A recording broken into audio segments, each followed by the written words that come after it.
Hi guys, good morning. So, habang nag-exercise tayo ng konti dito, kasi maraming nagtatanong sa akin na, in-expect ko ba daw na magkaroon ako ng kambal.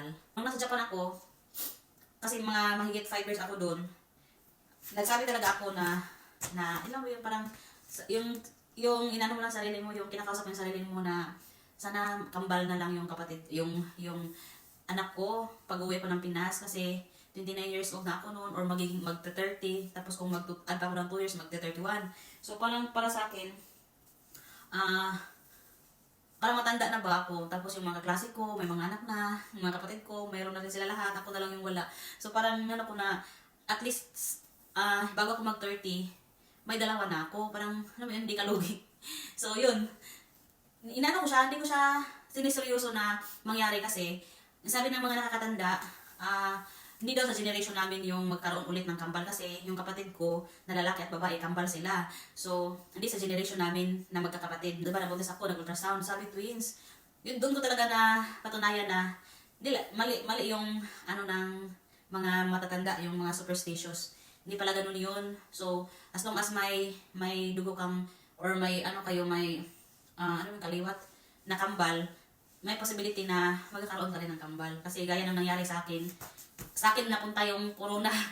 So, parang ako yung, sa aming walo kasi kami magkakapatid. So, sa aming walo, ako yung nabigyan ng blessing ng Lord na magkaroon ng kambal. So, siguro kasi, parang hiningi ko siya noon na sana naman kambal na lang yung kapatid ko. Pero hindi ko nga siya sineryoso kasi yung pagkaalam ko, hindi nga siya sa amin na generation.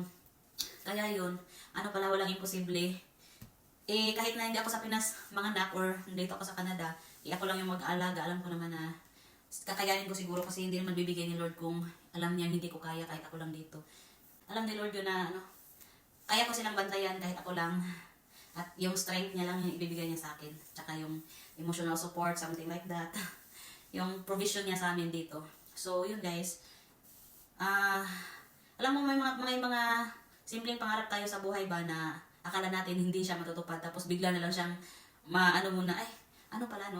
pinangarap ko pala to noon, tapos ngayon lang siya nangyari. So hindi talaga siya, may mga dasal talaga tayo or may mga pangarap sa buhay na hindi ibibigay ni Lord agad, ibibigay niya sa tamang panahon. Kasi hindi man ako nabuntis sa Pilipinas, January to April kami ni Hil nung nagsama.